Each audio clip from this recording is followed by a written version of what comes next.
بسم اللہ الرحمن الرحیم۔ السلام علیکم، ہمارے چینل میں خوش آمدید۔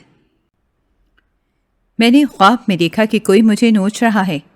میں خود کو چھڑوانے کی بڑی کوشش کر رہی ہوں، اپنے شوہر کو آوازیں دے رہی ہوں، اور میرا شوہر میرے قریب کھڑا یہ تماشا دیکھتے ہوئے کہکے لگا رہا ہے۔ یہ خواب اتنا ڈراؤنا تھا کہ خوف سے میری آنکھ کھل گئی۔ بستر پر میں اکیلی ہی لیٹی تھی، شوہر بستر سے غائب تھا، پورا جسم پسینے سے بھیگ گیا تھا۔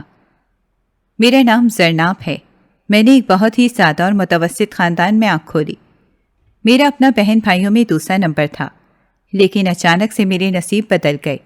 میری شادی بہت امیر گھر میں ہوئی، اور امیر گھر میں جاتے ہی مجھے وہاں کی وحشت نے گھیر لیا تھا۔ اچانک سے سارے خیالات بدل گئے تھے۔ کوٹھے میں رہنے والے لوگوں کی سوچ کتنی چھوٹی ہوتی ہے، اس کا اندازہ مجھے وہاں جا کر ہی ہوا تھا۔ کافی دنوں سے شدید گرمی اور حبس نے سب کو بے حال کیا ہوا تھا۔ عصر کے وقت بادلوں کے آثار دکھائی دیے تو سب کے چہروں پر رونق آ گئی۔ بچے شور مچاتے گھروں سے باہر آ گئے۔ مائیں بھی بچوں کی نگرانی کرنے گھروں کے دروازوں پر آ کھڑی ہوئیں۔ یہ ان کی زندگی کے حسین ترین دن ہیں۔ کاش میں لمحوں میں واپس لوٹ سکتی۔ میں بھی ہاتھ میں چائے کا مگ پکڑے بالکنی میں آ کھڑی ہوئی اور اٹکھیلیاں کرتے بادلوں اور ٹھنڈی ہوا کے جھونکوں سے لطف اندوز ہونے لگی۔ کچھ ہی دیر میں بارش کا آغاز ہو گیا۔ بچوں کے چہرے خوشی سے دمک اٹھے اور وہ بارش میں نہاتے شور مچانے لگے۔ میں یہ سب دیکھتی ہوئی مسکرا رہی تھی۔ بارش تیز ہوئی تو میں نے اپنی ہتھیلی بالکنی سے باہر پھیلا دی۔ بوندیں میری ہتھیلی پر گدگدی کرنے لگیں۔ میں نے اپنا چہرہ آگے کیا تو بارش میں چہرے کو بھگونے لگی۔ بارش کے پانی کے ساتھ نہ جانے کب میری آنکھ سے نمکین پانی بہہ نکلا، پتہ ہی نہ چلا۔ میرے اندر سے کوئی چیخ چیخ کر خاموش ہو چکا تھا۔ بڑے دنوں بعد آنسوؤں نے مجھ پر رحم کھایا تھا۔ سوچوں میں گم رفتہ رفتہ میری آنکھوں کے سامنے کے مناظر دھندلا گئے، اور میں بہت دور اپنے گاؤں پہنچ گئی، جہاں امی ابو بہن بھائی تھے اور میں تھی۔ ابو زرعی ادویات اور کھاد کا کام کرتے تھے، نہ کوئی فکر تھی اور نہ ہی امی گھریلو خاتون تھیں۔ گاؤں میں ہماری اچھی جان پہچان تھی۔ میرے ابا کے لوگ بہت عزت کیا کرتے تھے۔ ہم بہن بھائی سمیت بڑا پریوار تھا، لیکن پھر بھی گھر میں کبھی کسی چیز کی کمی محسوس نہ ہوئی۔ اماں نے شروع ہی سے پردے کی اہمیت کے بارے میں بتایا تھا، اسی لیے چھوٹی عمر سے سر پہ دوپٹہ اوڑھنا شروع کر دیا تھا۔ میری زندگی بہن بھائیوں کے ساتھ ہنسی خوشی گزر رہی تھی۔ 4 کمروں کے کھلے صحن والا مکان تھا، جو بعد میں ابا نے پکا کروا لیا تھا، ورنہ ہم کچے مکان میں چارپائیاں ڈال کر ہنسی خوشی اپنا بچپن گزار چکے تھے۔ برسات میں ہمارے گھر خوب رونق لگا کرتی تھی۔ بارش ہوتی تو امی بہن بھائیوں کی فرمائش پر بیسن گھول لیتی۔ بچپن کے دن میں فکریں نہیں تھیں، چیزیں کم میسر تھیں، لیکن ہم سب بہن بھائی اس میں ہی خوش رہتے تھے۔ ابا کی مختصر آمدنی بھی کبھی محسوس نہ ہوئی۔ ہر عید پہ اماں ایک تھان لا کر سب کے کپڑے بنا دیا کرتی تھیں۔ بارشوں میں ہم سب امی کو گھیر کر بیٹھ جاتے اور پکوڑے تلتے دیکھتے۔ جو ہی امی پکوڑے پلیٹ میں ڈالتی تو پکوڑے پلیٹ میں کم اور چھینا جھپٹی کرتے ہوئے ہمارے پیٹوں میں زیادہ منتقل ہوتے۔ یوں ہی ہنستے مسکراتے لڑتے جھگڑتے ہم کب بڑے ہوئے پتہ ہی نہیں چلا۔ میں کالج میں تھی جب ابو کا انتقال ہوا۔ ساری زندگی اماں نے گھر میں بند کر کے رکھا تھا، زمانے کی چالاکیاں سیکھنے نہیں دی تھیں۔ ان کی بھولی اولاد معاشرے کی اونچ نیچ کو سمجھ نہیں سکتی تھی۔ گھر بار اور کاروبار کی ذمہ داری بڑے بھائی کے سر پر آن پڑی۔ نہ تجربے کاری کی وجہ سے کاروبار میں نقصان اٹھانا پڑا۔ ایسے میں ابا کے دوست مدد کو آگے بڑھے۔ انہوں نے بھائی کی مدد کی، کاروباری اونچ نیچ کے بارے میں رہنمائی کی۔ ہمارا پورا گھر چچا کا بہت احسان مند تھا۔ میری اماں ہر وقت چچا کا شکریہ ادا کرتی رہتی تھیں، کہتی تھیں کہ اس طرح کے وقت میں تو اپنے بھی کام نہیں آتے، تمہارے چچا نے بنا کسی مطلب کے ہماری اتنی مدد کی ہے۔ بھائی کا کاروبار پھر سے چل پڑا تھا۔ بھاری نقصان چچا نے پورا کیا تھا۔ ان کے خاندان کے سامنے ہم جھک کر ہی رہتے تھے۔ چچا کی ہر بات میں ہاں میں ہاں ملایا کرتے تھے۔ چچا جب بھی آتے تھے میرے سر پر پیار سے ہاتھ پھیر دیتے تھے، کہتے تھے کہ تمہاری یہ بیٹی تو مجھے سب سے زیادہ عزیز ہے۔ چچا کی نیت اور سوچ مجھے بدلتی دکھائی دے رہی تھی۔ یہ احسان ایسے ہی نہیں کیا جا رہا تھا، ضرور اس احسان کے بدلے انہوں نے قیمت وصول کرنی ہوگی۔ میرا اندازہ ٹھیک نکلا تھا۔ اس کے بعد کا قصہ اصلوں سے دہرایا جا رہا، اور شاید اب تک دہرایا جاتا رہے گا۔ اب میں نے جوانی کی دہلیز پر قدم رکھ لیا تھا۔ میرے جسم میں تبدیلیاں ہو رہی تھیں، قد تیزی سے بڑھ رہا تھا۔ اب میں بچپن کی الجھے الجھے بالوں والی پھوڑ سی لڑکی نہیں رہی تھی، سینے پر ایک ایٹھن رہتی، چہرے پر لالی آ گئی، گال بھر چکے تھے، چہرہ اور جسم بھرا بھرا دکھائی دینے لگا تھا، جس کے نتیجے میں سارا جسم سڈول بن گیا۔ ماں نے مجھے بڑا دوپٹہ پہنا دیا، کھلے کپڑے پہننے کو دیتی۔ گاؤں میں تو ویسے بھی اس عمر تک پہنچتے ہی شادی کر دی جاتی ہے۔ چچا نے مجھے اپنے بیٹے کے لیے مانگ لیا۔ یہ بے جوڑ رشتہ کہیں سے بھی ٹھیک نہیں لگ رہا تھا۔ اتنا جلدی سب کچھ کیسے ہوگا؟ میری اماں کے تو ہاتھ پاؤں پھول گئے تھے، کہنے لگی کہ اتنا جلدی سب انتظام کیسے ہوگا؟ چچا نے بول دیا کہ انہیں کسی چیز کی ضرورت نہیں ہے، بس ان کے بیٹے کو سیدھا کرنے والی لڑکی آ جائے۔ جواد مجھ سے 15 سال بڑا تھا، شہر میں نوکری کرتا تھا۔ جواد شروع سے ہی چچا اور چچی کا لاڈلا رہا تھا۔ میرے بچپن میں ہی چچا اپنے بچوں کے ساتھ شہر روانہ ہو گئے تھے، اسی لیے ان کے بچے شہری سوٹ بوٹ پہننے والے تھے۔ وہ لوگ ہم سے امیر تھے۔ اس انسان کی سوچ مجھ سے کتنی مختلف ہوگی۔ اس کی پہلی بیوی فوت ہو چکی تھی۔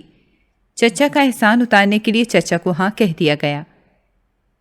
جہیز کا کوئی سامان نہ خریدا گیا۔ اماں نے بھاگ دوڑ کر میرے 5 نئے جوڑے بنا دیے۔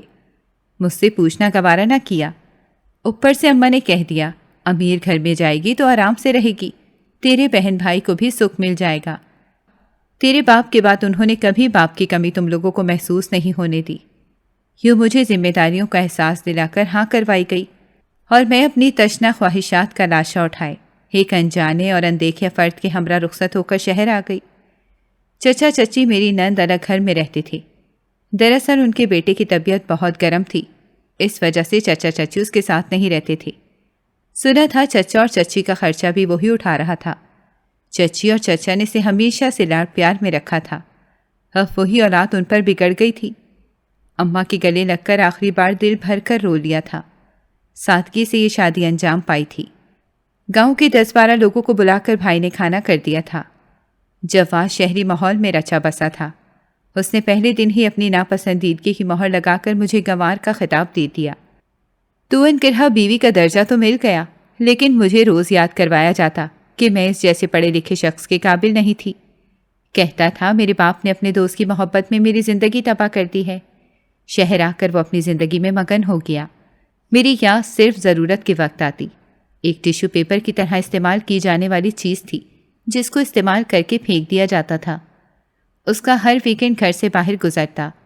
آدھی رات کے بعد لڑکھڑاتے قدموں اور بہکے لہجے کے ساتھ اس کی واپسی ہوتی۔ میں زندگی سے تنگ تھی، گھر بھی کم ہی کال کرتی تھی۔ جب بات کرو وہ یہی کہتی تھی کہ صبر کرو، تمہارے بھائی کا کاروبار بہت اچھا چل رہا ہے، بہنیں ابھی چھوٹی ہیں، ان کی شادیاں بھی کرنی ہیں، باپ تم لوگوں کا زندہ نہیں ہے۔ شوہر کی عادت عجیب تھی، کبھی اکیلے اور کبھی کسی دوست کے ہمراہ، اس کی باہوں میں۔ وقت کے ساتھ ساتھ میں جواد رنگ ڈھنگ اپنانے کی کوشش کرنے لگی۔ اماں کو باتوں کو گھول کر پی گئی تھی۔ کھلے لباس کے بجائے تنگ اور چست لباس پہننا شروع کیا، جس سے بدن چھپنے کے بجائے مزید واضح ہوتا تھا۔ دوپٹہ بھی سر سے سرک گیا تھا۔ اس کی پسند کے کپڑے پہنتی، اٹھنے بیٹھنے میں اس کی پیروی کرتی۔ رفتہ رفتہ میں جواد کے پسندیدہ رنگ میں رنگتی چلی گئی۔ اب گنوار کا تانا ملنا کم ہو گیا تھا۔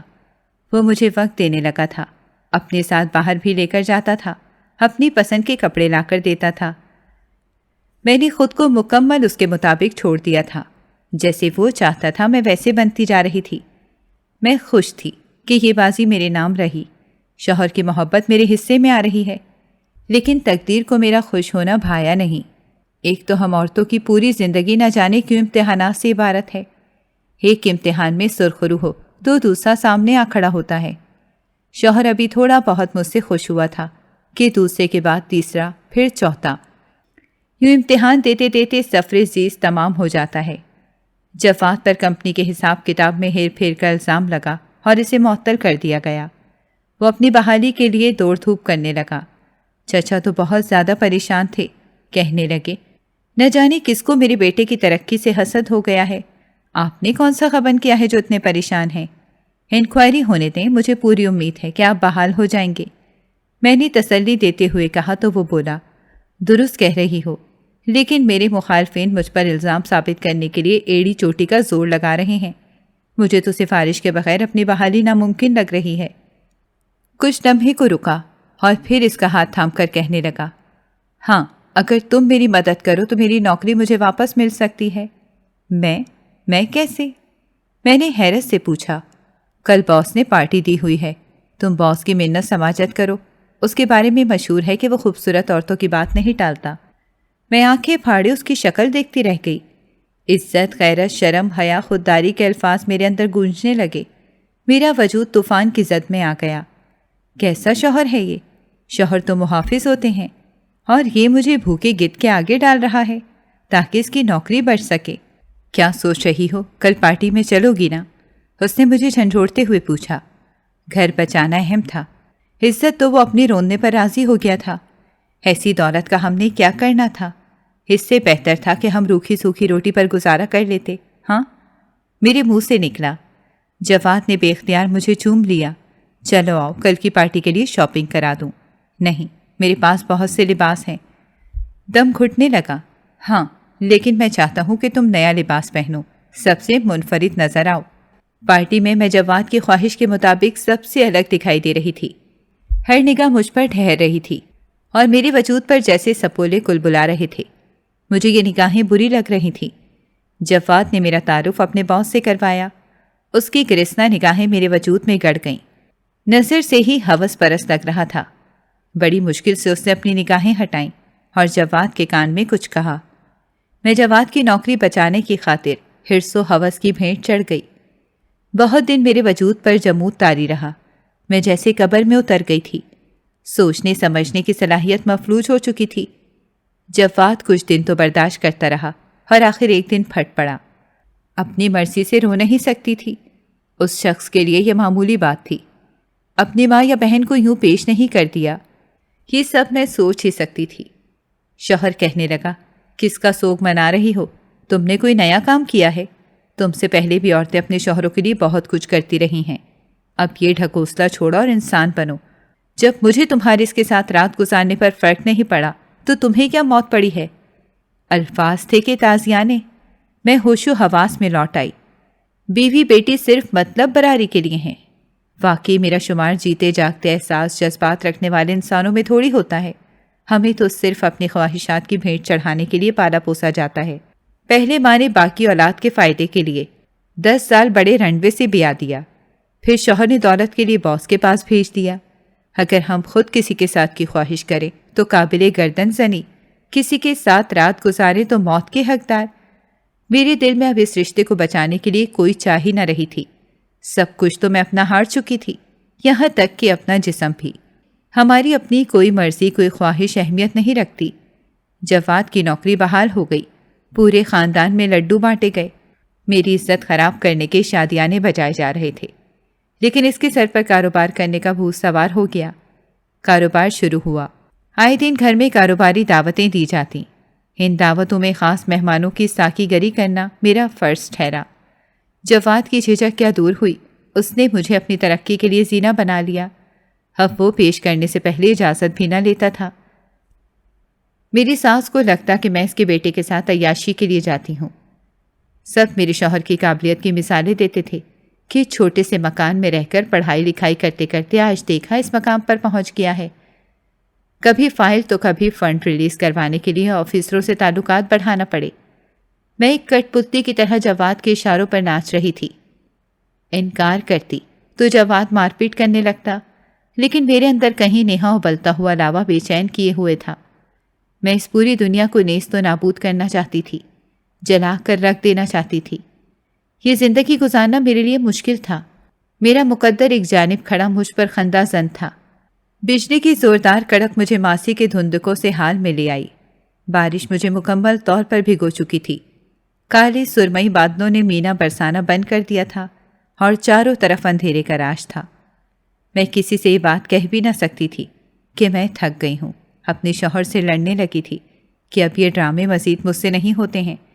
ہمیں دولت کی بھلا کیا کمی ہے جو آپ مجھے دوسروں کے بستروں کی زینت بنا رہے ہیں؟ کسی کو اس بارے میں علم بھی ہو گیا تو آپ کی اور میری کیا عزت رہ جائے گی؟ ہماری ایسی کون سی حسرت ہے جو پوری نہیں ہوئی ہے؟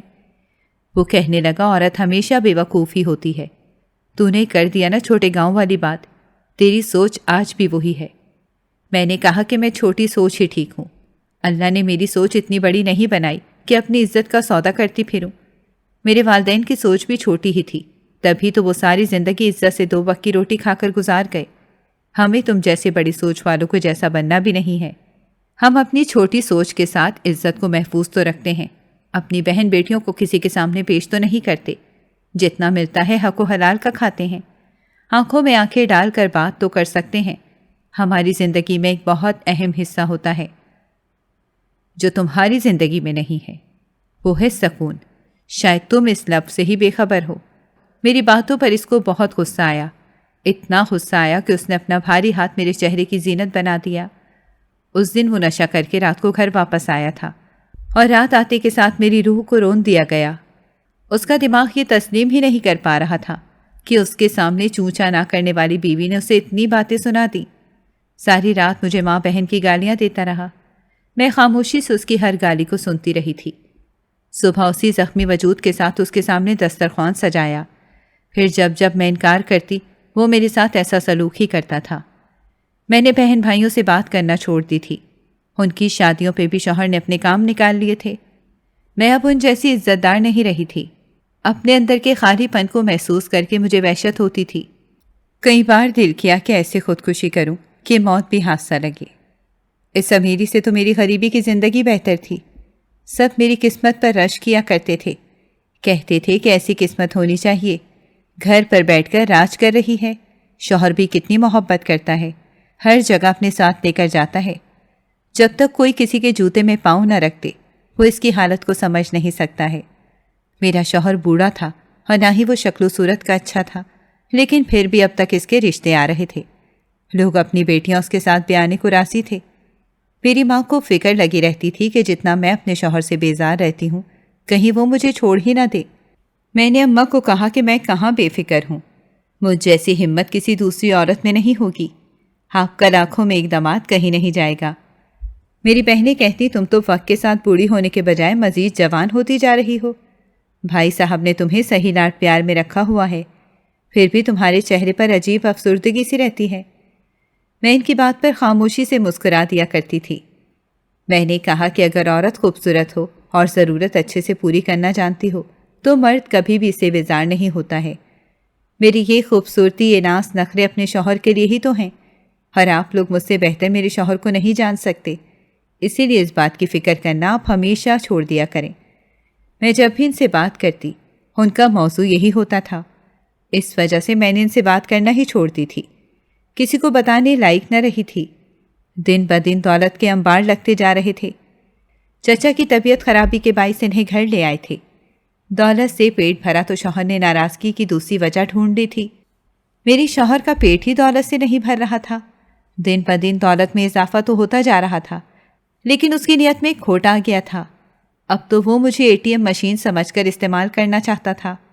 ہر جگہ تو میں نیلام ہو چکی تھی، کہیں میری عزت باقی نہ رہی تھی۔ میرے اندر نفرت بھر چکی تھی۔ میری ساس بھی مجھ سے زیادہ خوش نہیں تھی۔ چچا نے تو اس لیے شادی کر دی کہ ان کے بیٹے کو کوئی بہو دینے کو تیار ہی نہیں تھا۔ عمر گزرتی جا رہی تھی اور چڑچڑے رویے کی وجہ سے کون اپنی بیٹی کو ان ہاتھوں میں دے گا؟ عورت ہر شخص کے ساتھ گزارا کر لیتی ہے۔ میرے دل میں ان کے لیے کبھی نفرت پیدا نہ ہوتی۔ میں ان کے ہر برے رویے کو خاموشی سے برداشت کر لیا کرتی تھی، لیکن جب سے ان کی غیرت مردہ ہو گئی تھی تب سے میرے اندر کی وحشت نے جنم لینا شروع کر دیا، اور یہ وحشت نفرت کی صورت نکلتی تھی۔ دن بدن میرا اور میرے شوہر کا تعلق کمزور ہوتا جا رہا تھا۔ وہ اپنی ضروریات کو پورا کرنے کے لیے باہر کی لڑکیاں دیکھ لیتا تھا اور مجھے دوسرے مردوں کے آگے پیش کر دیتا تھا۔ گھر میں اس بارے میں کسی کو بھی معلوم نہ تھا۔ اس نے کہا کہ جب بھی تم نے یہ راز کھولنے کی کوشش کی تمہیں طلاق دے دوں گا، تمہارے بھائی کو سڑک پر لے آؤں گا اور پورے خاندان میں تمہیں بے عزت کر کے رکھ دوں گا۔ میں ان کی ان باتوں سے ڈر جایا کرتی تھی۔ اندر سے تو میں ایک مشرقی عورت ہی تھی۔ جب سے میری ساس سسر میرے ساتھ آ کر رہنے لگے تھے تب سے میرے شوہر کو بہت کم موقع ملتا تھا۔ زیادہ تر میری زندگی سکون سے ہی گزر رہی تھی۔ اب میری ساس کو وارث چاہیے تھا۔ ہر وقت میرے ذہن پر یہی چیز سوار رکھتی تھی کہ پوتا کب ہوگا۔ وہ کہنے لگی کہ میرا بیٹا اس نعمت کو ترستا رہا ہے، اور جواد بھی اپنی ماں کے سامنے یہی کہتے کہ مجھے تو اولاد کی بڑی حسرت ہے، لیکن یہی اولاد پیدا نہیں کرنا چاہتی، کہتی ہے کہ میں بوڑھی نظر آنے لگوں گی۔ میری ساس کہنے لگی آج کل کی لڑکیوں کو نہ جانے کیا ہو گیا ہے، ہمارے بیٹے کے پاس نوکر چاکر ہر چیز ہے اور تم اس کو اولاد پیدا کر کے نہیں دے سکتی ہو۔ اگر تم سے بیوی یہ نخرے سنبھالے نہیں جاتے تو تم ہمیں بتا دو، ہم اپنے بیٹے کی تیسری شادی کروا دیتے ہیں۔ کون سا ہمارے بیٹے کو رشتوں کی کمی ہے؟ یہ بات میرے میکے تک چلی گئی تھی۔ میری ماں مجھے سمجھانے آئی کہ تم اولاد کیوں نہیں پیدا کرنا چاہتی ہو؟ تب سے شہر آئی ہو تمہارے رنگ ڈھنگ ہی بدل گئے ہیں۔ میں نے بھی غور کیا ہے کہ تم ہر وقت لباس پر غور رکھتی ہو، پہلے تو تم ایسی نہ تھیں۔ اماں بھی میرے حوالے سے کافی فکر مند رہتی۔ سب بہن بھائیوں کی شادیاں ہو گئی تھیں، اپنے گھروں میں خوش تھے، میری طرف سے وہ کبھی مطمئن نہ ہوئی تھیں۔ کہنے لگی جب بھی تجھے دیکھتی ہوں تیرے چہرے پر عجیب اداسی نظر آتی ہے۔ تو میرے خواب میں کئی بار آئی ہے اور کبھی بھی تو خوش نہیں ہوتی۔ میرا دل تیرے لیے بے چین رہتا ہے۔ میں جب بھی تجھے خواب میں دیکھتی ہوں تو بہت بری حالت میں ہوتی ہے۔ میں انہیں کیا ہی اپنے دل کی حقیقت بتا سکتی تھی، شاید وہ حقیقت جان کر زیادہ خوش نہ ہوتی۔ میں نے کہا اماں، میرا شوہر مجھے سونے میں تول کر رکھ رہا ہے، بھلا مجھے کس چیز کی کمی رہے گی؟ اماں نے میرے لیے کئی درباروں پر تعویذ باندھے، کئی منتیں مانگی تھیں۔ کہنے لگی کہ اللہ تجھے بھی اولاد دے دے، گھر میں کس چیز کی کمی ہے، جو بھی آئے گا راج کرے گا۔ ان کو کیسے بتاتی کہ ان کے داماد میں اتنی ہمت نہیں ہے۔ شکر تھا کہ میرے شوہر کو بھی اولاد کے بارے میں خیال آیا تھا، اس نے مجھ سے دھندا بند کروا دیا تھا۔ اب وہ مزید مجھے اپنی سیڑھیاں نہیں بنانا چاہتا تھا۔ ہر وقت اس کے چہرے پر غصہ ہی رہتا تھا، بات بات میں کیڑے نکالتا تھا، پہلے کی طرح مجھے ذلیل کرتا تھا، کہتا تھا کہ تمہاری اوقات ہی کیا ہے، میں نے تمہیں یہاں لا کر پہننا اوڑھنا سکھایا، ورنہ تم تو گاؤں کی گوار ہی تھیں۔ 4 جماعتیں پڑھ لینے سے کوئی پڑھا لکھا ثابت نہیں ہو جاتا، شہر میں تو رہنے کے الگ طور طریقے ہوتے ہیں۔ میری ساس بھی اپنے بیٹے کی ہاں میں ہاں ملا دیتی تھی، کہتی تھی کہ ہم نے غلطی کر دی ہے، اس کی شادی گاؤں کی لڑکی سے کروا دی۔ گھر میں نوکر چاکر بھی تھے، مجھے گھر کے کام کرنے کی عادت بھول گئی۔ ویسے بھی شوہر کو اتنا پیسہ کما کر دیا تھا، ان پیسوں سے تو میں بھی حصے دار تھی۔ وہ الگ بات تھی کہ میرا شوہر اس بات کو کبھی قبول ہی نہیں کر سکتا تھا کہ اس نے اپنی غیرت کو بیچ کر یہ کامیابی کی سیڑھیاں چڑھی ہیں۔ شاید اس کی پہلی بیوی بھی اسی وجہ سے فوت ہو گئی کہ وہ بیچاری یہ سب دکھ برداشت نہیں کر سکتی تھی۔ جب گھر والوں نے اتنا زور ڈال ہی دیا تھا تو میں بھی اولاد پیدا کرنا ہی چاہتی تھی۔ اپنے شوہر سے صاف لفظوں میں کہہ دیا تھا کہ اب مزید یہ کام دھندا نہیں ہوگا، اگر تم اپنی اولاد پیدا کرنا چاہتے ہو تو ٹھیک ہے، ورنہ میں کسی کی بھی اولاد پیدا کر کے تمہارے خاندان والوں کے منہ بند کر دوں گی۔ کوئی بھی یہ بات ثابت نہیں کر سکے گا کہ وہ اولاد تمہاری نہیں ہے۔ اگر تم اپنی زبان سے بولے تو خود ہی اس کے جواب دے ہوگے۔ میری سانس اٹھتے بیٹھتے ہر وقت منہ بنائے رکھتی تھی۔ البتہ میرے سسر کچھ ٹھیک تھے، مجھے اس پیسے سے نفرت ہو گئی تھی۔ میں خود چاہتی تھی کہ اب میری اولاد ہو، کیونکہ میرے شوہر نے مجھے امتحان میں ڈال دیا تھا۔ پہلا امتحان اس کی خاطر خود کو بدلنا تھا۔ عورتیں بھی کتنی پاگل ہوتی ہیں، وہ سمجھتی ہیں کہ ان کی تبدیلی سے ان کا شوہر ان سے راضی ہو جائے گا، لیکن وہ ساری زندگی اپنے شوہر کو راضی نہیں کر پاتی۔ ان کا شوہر کبھی ان سے خوش بھی نہیں ہو پاتا ہے۔ کبھی مرد نے بھی عورت کی خاطر خود کو بدلا۔ وہ عورتیں خوش قسمت ہوں گی جن کی خاطر ان کا مرد خود کو بدلتا ہوگا۔ میرے نصیب اتنے اچھے نہیں تھے۔ میرا شوہر ہر چیز کو دولت کے ترازو میں ہی تولتا تھا۔ دن رات اولاد کے بارے میں سوچتی رہتی تھی۔ اولاد مجھے بہت زیادہ اہم تھی۔ اس وقت میرے رشتے کو بچانے کے لیے اولاد کا ہونا اہم تھا۔ میرا شوہر کہنے لگا کہ تم ڈاکٹری علاج کروا کر دیکھ لو، کیا معلوم تمہیں کوئی بیماری نہ لگ گئی ہو۔ میں انہیں بتانا چاہتی تھی کہ بیماری مجھے آپ کے کرتوتوں کی وجہ سے ہی لگی ہے۔ میری ساس ہر وقت مجھے تانے دیتی رہتی تھی۔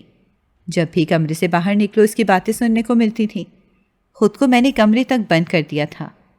میں نے اپنا علاج کروانا شروع کر دیا تھا۔ ڈاکٹر نے ہر طرح کی دوائیاں لی تھیں۔ لیڈی ڈاکٹر تو یہ بھی پہچان گئی تھی کہ میں نے کئی مردوں کے ساتھ راتیں گزاری ہیں اور اولاد کا نہ ہونا بھی اس کرم کی سزا ہے۔ میرے شوہر کو اس سے کوئی سروکار نہیں تھا۔ کہنے لگے کہ تم پہلے سے بیمار ہوگی، اب تم اس کو اس کے ساتھ جوڑ رہی ہو۔ ہندوستان میں تو اب یہ کلچر ہے، کئی عورتیں ایسا کام کرتی ہوں گی۔ کیا ان کی اولاد نہیں ہوتی ہے؟ کیا طوائف اولاد پیدا نہیں کر سکتی ہے؟ میں حیرانی سے ان کے لفظوں کو سننے کی کوشش میں تھی کہ وہ مجھے ایک طوائف کے ساتھ ملا رہے تھے۔ میں نے کہا کہ مجھے طوائف بنانے والے بھی آپ ہی ہیں، میرے اپنے شوہر ہیں، جیسا بیٹا ویسی ماں تھی۔ ساس نے بھی جیسے ہی دیکھا کہ ڈاکٹری علاج کے بعد بھی اولاد نہیں ہو رہی، اس نے اپنے بیٹے کے لیے رشتے دیکھنا شروع کر دیے تھے۔ ایک لڑکی والوں کو تو انہوں نے گھر بھی بلا لیا تھا۔ وہ باقاعدہ رشتہ دیکھنے کے لیے آئے تھے۔ شکر تھا کہ میرے شوہر اس وقت گھر میں نہیں تھے۔ اگر اس نے مجھ سے زیادہ سندر لڑکی کو دیکھ لیا تو وہ تیسری شادی کرنے میں 1 منٹ نہیں لگائے گا۔ ایسا آدمی تو پہلے ہی تلاش میں ہوتا ہے کہ کسی طرح وہ تیسری شادی کر سکے۔ میں بہت زیادہ پریشان ہو گئی تھی۔ میری ساس نے آ کر میرا سر درد بڑھا دیا تھا اور میری اماں مجھے نصیحت پر نصیحت کرتی جا رہی تھیں۔ کہنے لگی کہ ڈاکٹر کے علاج سے بیماری مزید بڑھ جائے گی۔ مجھے پریشانی میں دیکھ کر نوکرانی میرے پاس آ گئی۔ کہنے لگی کہ میں آپ کی پریشانی کو دور کر سکتی ہوں۔ کب سے آپ کے پاس کام کر رہی ہوں۔ آپ نے میری ہمیشہ سے مدد کی ہے۔ کبھی مجھے چھٹیاں چاہیے ہوں تو بغیر پوچھے آپ مجھے چھٹیاں دے دیتی ہیں۔ تنخواہ کے علاوہ بھی اضافی مدد کرتی ہیں۔ مجھ پر آپ کے بہت احسانات ہیں۔ میں آپ کے لیے کچھ کرنا چاہتی ہوں۔ مالک کا رویہ بھی آپ کے ساتھ دیکھ ہی چکی ہوں۔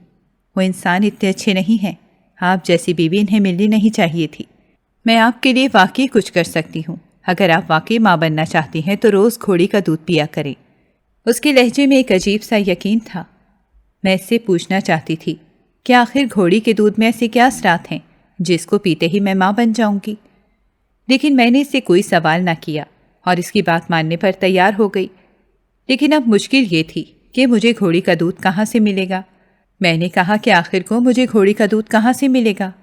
تم ہی مجھے بتا دو، کیونکہ میں تو کسی ایسے آدمی کو نہیں جانتی ہوں جو گھوڑی کا دودھ دیتا ہو۔ کہنے لگی کہ میرے پاس اس کا بھی ایک علاج ہے۔ میں روز گاؤں سے آپ کے پاس آتی ہوں۔ ہمارے گاؤں میں کئی قسم کی گھوڑیاں ہیں اور ان کے مالک خاص اسی وجہ سے ان کا دودھ بھی دیتے ہیں۔ میں نے کہا کہ تم نے میری مشکل حل کر دی۔ اگر تم روز مجھے دودھ لا کر رات کو پلا دیا کرو تو یہ تمہارا مجھ پر بہت بڑا احسان ہوگا۔ وہ بولی، مالکن میں تو صرف ایک کوشش کرنا چاہتی ہوں۔ اگر میری اس کوشش سے آپ کی گود ہری ہو جاتی ہے تو اس میں برا کیا ہے؟ اگلے دن سے وہ روز رات کو مجھے دودھ لا کر دے دیا کرتی تھی اور میں خاموشی سے پی لیا کرتی تھی۔ روز دودھ پینے کے بعد مجھے نیند آ جاتی اور میں پرسکون نیند سوتی تھی۔ بہت عرصے بعد ایسی نیند آنے لگی تھی، ورنہ شادی کے بعد تو کئی بار راتوں کو خواب میں ڈر کر اٹھ جایا کرتی تھی۔ ساری رات جاگتی رہتی تھی۔ کئی بار کمرے میں اتنی گھٹن محسوس ہوتی کہ باہر لان میں ٹہلتی رہتی تھی۔ لیکن اب کچھ دن پرسکون گزر رہے تھے اور ہفتے بعد مجھے امید سے ہونے کی خوشخبری ملی۔ سب لوگ بہت حیران تھے کہ آخر کو یہ تو ماں نہیں بن سکتی تھی۔ میری ساس بھی بہت خوش رہنے لگی۔ ان کے مجھ سے جتنے بھی اعتراضات تھے وہ ختم ہو گئے تھے۔ میرا شوہر کہنے لگا کہ کہیں تم نے کسی اور سے منہ کالا تو نہیں کروا لیا، کسی اور کی اولاد پیدا تو نہیں کر رہی ہو۔ میں نے کہا کہ اگر آپ کو یقین نہیں ہے تو آپ ہفتے پہلے کی ڈیٹیل نکال کر دیکھ لیں۔ آپ نے تو گھر کی ہر جگہ کیمرہ لگا رکھا ہے، آپ کو خود ہی معلوم ہو جائے گا کہ میں کہاں جاتی ہوں۔ جو انسان خود غلط ہو اسے ہمیشہ دوسرے غلط ہی لگتے ہیں، اور یہی حال میرے شوہر کا بھی تھا۔ ان کو مزید وضاحتیں نہیں دے سکتی تھی۔ میری ساس میرا بہت خیال رکھتی تھی، چھوٹے بچوں کی طرح ہر ضرورت کو پورا کرتی تھی۔ صبح شام میرے آگے پیچھے لگی رہتی تھی۔ میرے شوہر کو بھی آخرکار مجھ پر یقین ہو ہی گیا۔ سب بہت زیادہ خوش تھے۔ مجھے اپنے شوہر سے زیادہ اپنے ہونے والی اولاد سے سروکار تھا۔ اس کی خاطر اب مجھے اس گھر میں رہنا ہی پڑنا تھا۔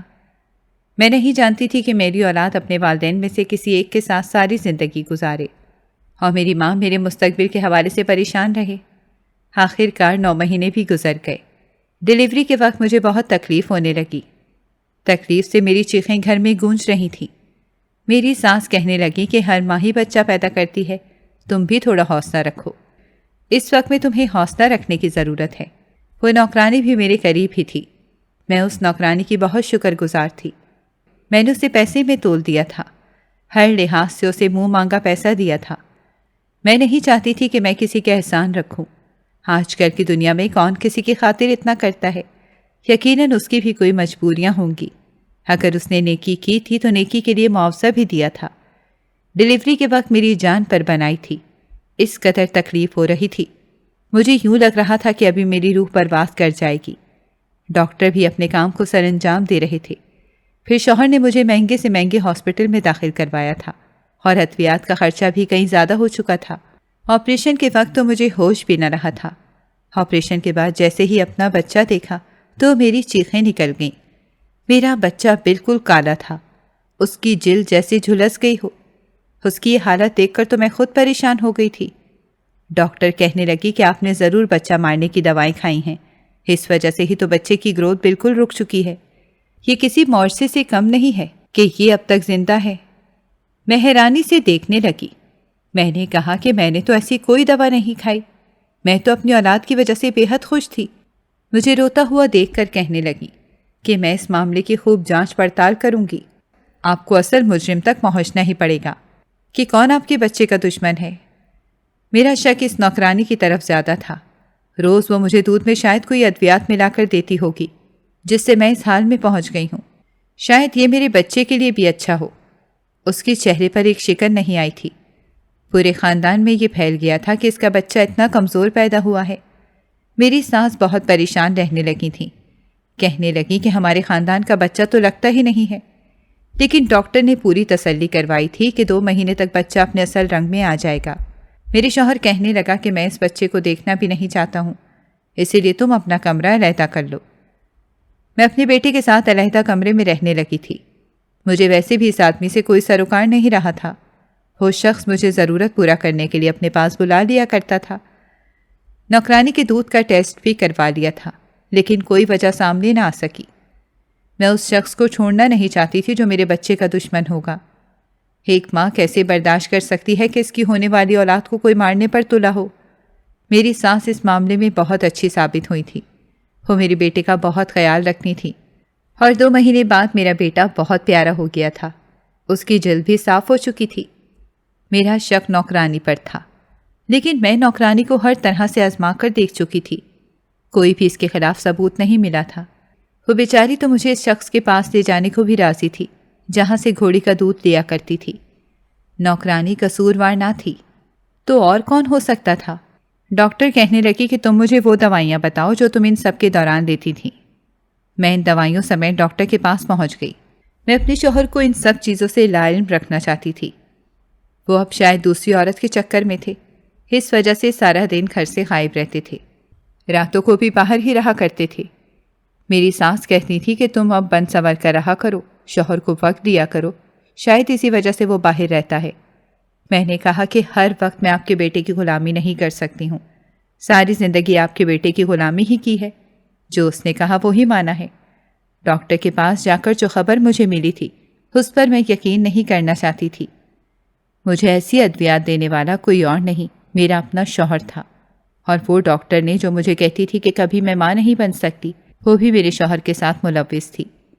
شوہر نے اسے منہ مانگے پیسے دیے تھے اور کہا تھا کہ ہمیشہ ان کے پاس جانے پر ڈاکٹر نے یہی بولنا ہے۔